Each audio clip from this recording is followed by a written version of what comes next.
नमस्कार, मैं डॉक्टर जितेंद्र कुमार आपका जेके बायोलॉजी क्लास में स्वागत करता हूं और आज के हम इस वीडियो में पॉइंट म्यूटेशन के बारे में काफ़ी विस्तार से चर्चा करेंगे और देखेंगे कि कितने तरीके के पॉइंट म्यूटेशन होते हैं और किस तरीके के सवाल इससे पूछे जा सकते हैं।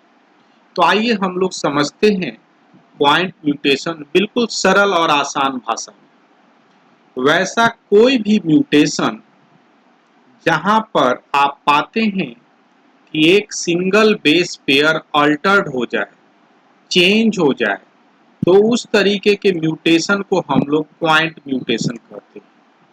अगर कोई डीएनए का सीक्वेंस है और डीएनए के सीक्वेंस में आप पाते हैं कि अगर उसके न्यूक्लियोटाइड में बेस पेयर में चेंजेज आ जाए, या तो डिलीशन हो जाए या इंसर्शन हो जाए या चेंज आ जाए, बदलाव आ जाए, उस तरीके को हम लोग पॉइंट म्यूटेशन कहते हैं।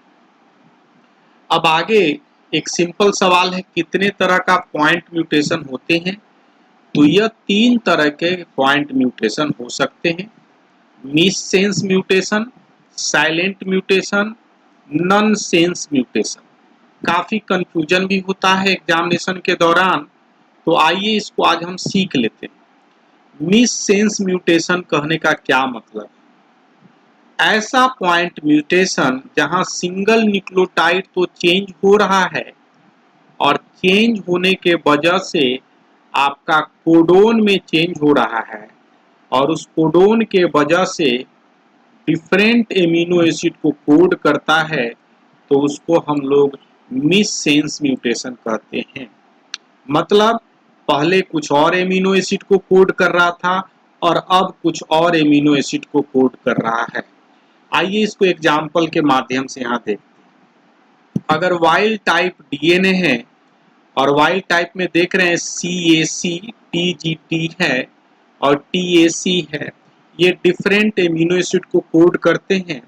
लेकिन अगर इसी वाइल्ड टाइप डीएनए में कुछ ऐसा बदलाव आ जाए और उस बदलाव के वजह से, जैसे यहाँ पर देख रहे हैं, इस टी के जगह यहाँ पर क्या हो गया, ए हो गया है, और इसके वजह से ये डीएनए जब मैसेंजर आरएनए में कन्वर्ट होता है तो ये साइटोसिन के बदले सीरीन का कोडिंग करते हैं।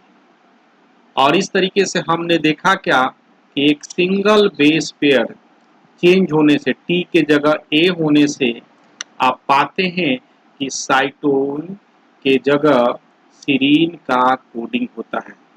तो इस वजह से आप पाएंगे कि इस तरह के म्यूटेशन को हम लोग मिस सेंस कहते हैं।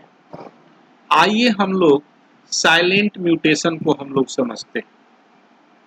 अगर आपका न्यूक्लियोटाइड में चेंज हुआ लेकिन do not change in amino acid, तो ऐसे म्यूटेशन को हम लोग साइलेंट म्यूटेशन कहते हैं।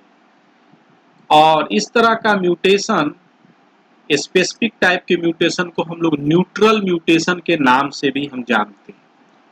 आप पाएंगे कि यहाँ पर देख सकते हैं एग्जाम्पल के माध्यम से कि अगर TAT है तो आपका टायरोसिन कोडिंग हो रहा है एमिनो एसिड में। अगर डीएनए के सीक्वेंस में T के जगह अगर C में बदलाव आ जाए तो डीएनए के लेवल पर तो बदलाव आया, लेकिन TAC भी किसको कोड कर रहा है, टायरोसिन को। तो सरल भाषा में समझे, डीएनए पर तो चेंज हुआ लेकिन प्रोटीन पर कोई चेंज नहीं हुआ। तो इस तरह के म्यूटेशन को हम लोग साइलेंट म्यूटेशन कहते हैं। और इसी तरह के साइलेंट म्यूटेशन न्यूट्रल म्यूटेशन के नाम से भी जाने जाते हैं। और इवोल्यूशन के दौरान ये म्यूटेशन काफी इंपॉर्टेंट रोल प्ले करते हैं। दूसरा चीज है नॉन सेंस म्यूटेशन।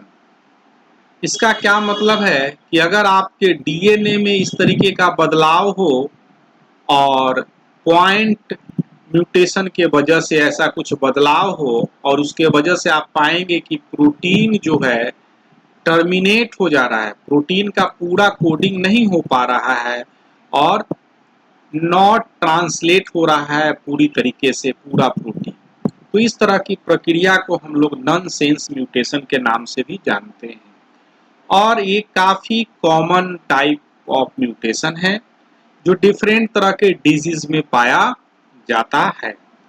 और इस तरह का एक मेजर फंक्शन क्या है कि प्रोटीन पूरा नहीं बन पाता है, या तो छोटे प्रोटीन बनते हैं या नॉन फंक्शनल प्रोटीन फॉर्म होते हैं।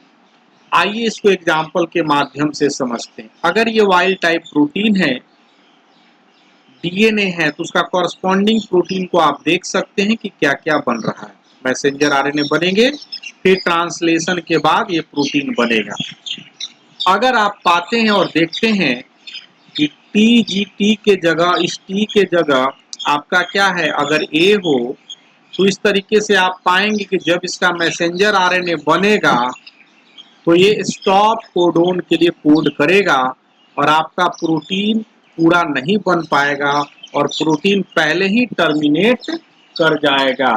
और काफी इस तरीके के सवाल पूछे जाते हैं। एक और काफी कॉमन सवाल है कि साइलेंट म्यूटेशन के कारण क्या है। तो साइलेंट म्यूटेशन के सिंपल कारण है कोडोन डिजनरेसी। कोडोन डिजनरेसी के वजह से ही simple amino acid same amino acid को कोड कर पाता है। आइए हम लोग अपनी जानकारी को अब टेस्ट करते हैं कि हमने इससे क्या सीखा। तो सबसे सिंपल सवाल हो सकता है, which kind of mutation do not count change in protein.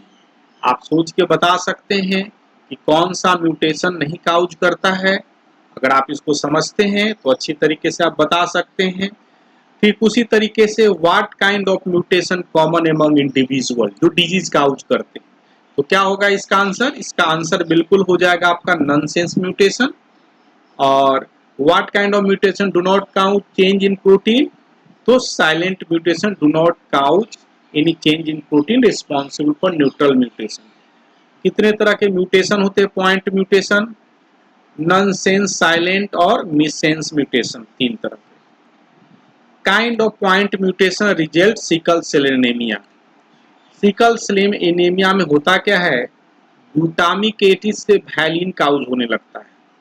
और इस तरह का म्यूटेशन कैसे होता है? मिससेंस म्यूटेशन के चलते होता है। तो अगर आप इस वीडियो को लाइक करते हैं, पसंद करते हैं, तो आप जेके बायोलॉजी क्लास को चैनल को सब्सक्राइब कर सकते हैं, और ताकि इसकी सूचना आपको तुरंत प्राप्त हो। और अपना कमेंट बॉक्स में जरूर लिखें, ये हमें नए वीडियो बनाने के लिए इनकरेज करता है।